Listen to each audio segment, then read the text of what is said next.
Wa may yartadda minkum an dinihi, siapa yang meninggalkan agama ini, fasawfa ya'tillah, diganti Allah dengan sekelompok orang. Bagaimana sifat orang itu? Yuhibbuhum, Allah mencintai mereka.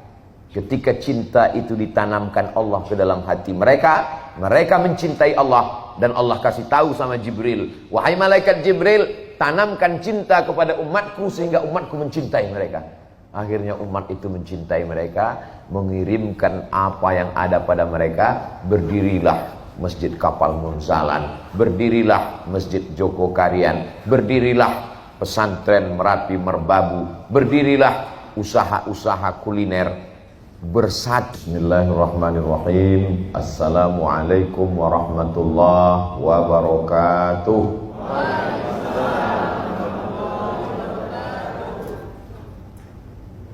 Anak raja menangkap balam.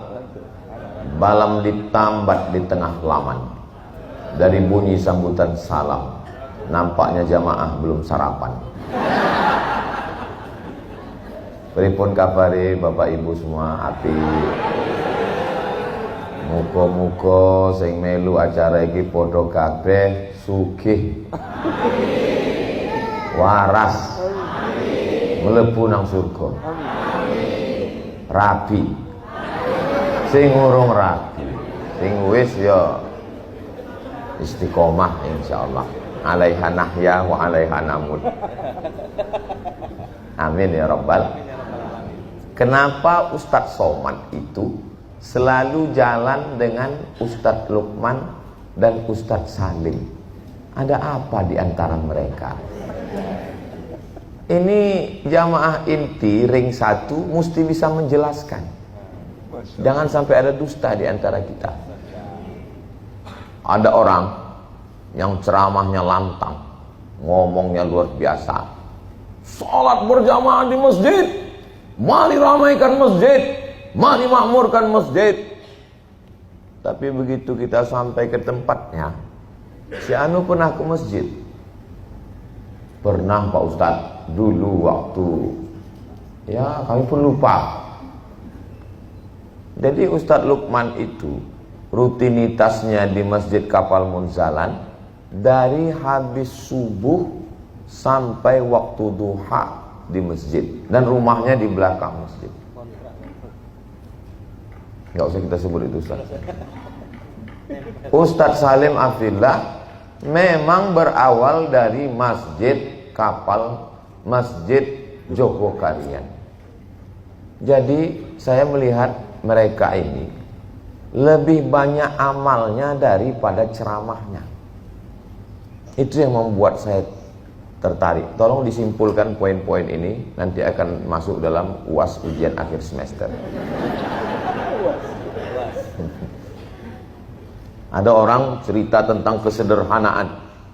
Marilah kita hidup sederhana, prihatin, hidup apa adanya. Tapi begitu kita sampai di tempatnya, kaget sekali kita. Selevel di bawah Korun. Tapi saya sudah sampai ke Ustadz Salim. Ustadz Salim itu ternyata hebat, mewah. Itu kalau di YouTube. Tapi dalam kehidupannya beliau orang yang bersahaja. Ustadz Lukman juga begitu. Saya curiga mereka ini anak kembar yang terpisah di rumah sakit. Tahun lahirnya sama tentu. Tahun lahir sama. Podo. Nah itu. Jadi ada kesamaan-kesamaan itu yang luar biasa. Lalu kemudian bagaimana beliau dengan anak dan istri. Anak Ustadz Lukman itu kalau dengan saya naik motor, bonceng dengan saya bawa beras dengan Ustadz Somad. Anak Ustadz Salim, saya duduk, datang langsung meluk saya. Nggak lama saya lanjut makan, datang lagi meluk saya lagi. Ya Allah, memang air kalau menetes itu tidak jatuh jauh dari pohonnya. Buah jatuh tidak jatuh dari pohonnya, kecuali kalau jatuhnya ke air, ke sungai, atau dilarikan burung. Begitu bapaknya, begitu juga anaknya. Begitu ayahnya, begitu juga keturunannya. Jadi saya melihat mereka ini antara ceramahnya, ngomongnya dengan di YouTube, dengan kehidupannya sehari-hari sejalan, sinkron, berdiri tegak lurus sama. Itulah yang membuat saya bisa bersama. Saya yakin dan percaya kalimat yang saya sampaikan ini tidak semuanya bisa ditulis, direkam. Tulis saja poin-poinnya. Poinnya saya belum ketemu juga Pak Ustadz. Apa kira-kira keywordnya ya?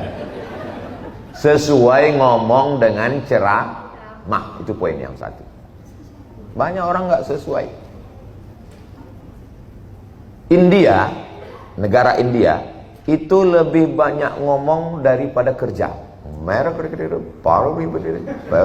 banyak mereka. Cobalah tonton film India.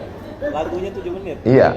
Kalau Jepang itu nggak ada ngomong, diam aja. Tapi lebih banyak kerja. Di Jepang. Kalau Indonesia, lain yang diomongkan, lain yang dikerjakan.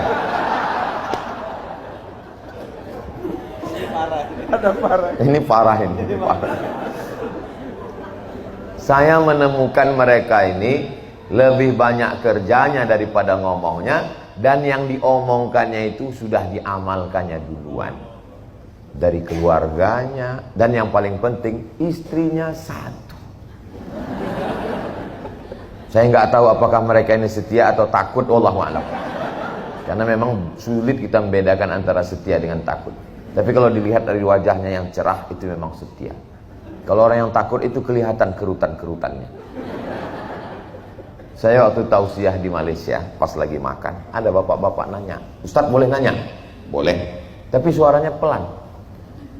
Gimana kalau suami takut sama istri? Rupanya istrinya ada di sebelah. Saya bilang, suami yang takut dengan istri, maka nanti waktu dia mati, dia tidak kena azab kubur. Loh, kok bisa gitu Pak Ustadz? Karena waktu malaikat mau mengazab, kata malaikat yang satu lagi, sing iki ora usah diazab. Kenapa? Karena sudah terlalu azab di dunia.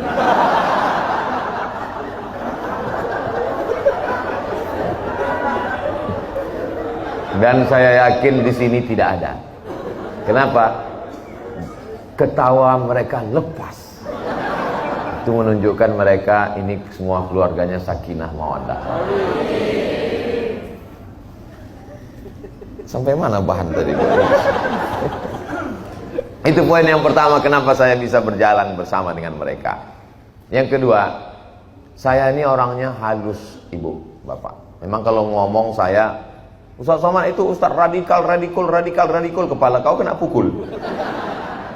Ustaz itu Ustaz keras. Saya tidak keras. Orang yang di belakang sound system itu yang mantap nyetel suara. Saya ini orangnya lembut. Saya ini kalau ngomong sama orang 10 kata ngomong, 1 kata dia ngomong buat saya tersinggung, sampai mati saya ingat. Saya nggak dendam tapi ingat. Selama berjalan dengan mereka berdua, tidak pernah sekalipun menyakiti hati dan perasaan saya. Kalau nanti Bapak Ibu lihat saya sudah nggak jalan lagi, berarti saya sudah tersinggung. Saya ini sensitif orangnya. Saya jalan dengan mereka, mereka datang ke rumah saya, ketemu dengan keluarga saya. Enggak ada satupun kata-katanya menyinggung. Pilihan katanya itu tidak pernah menusuk hati. Kalau galah patah bisa disambung. Kalau kaca retak bisa direkat. Kalau hati sudah sakit, kemana obat akan dicari? Boleh untuk ditulis di baju kaos. Tapi bajunya jangan dibawa sholat Jumat. Nanti yang belakang baca. Nah, jadi itulah pentingnya kita menjaga hati perasaan orang. Kadang ada orang ini lebih tajam dari pisau, lebih tajam dari sembilu, lebih tajam dari silet, lebih tajam daripada kukuran kelapa. Kukuran kelapa itu tentu ibu-ibu tahu bagaimana tajamnya. Habis isi kelapa itu, batok kelapa itu pun diputarnya. Ngomong sama dia 5 menit, menit pertama itu aja yang hati kita tenang.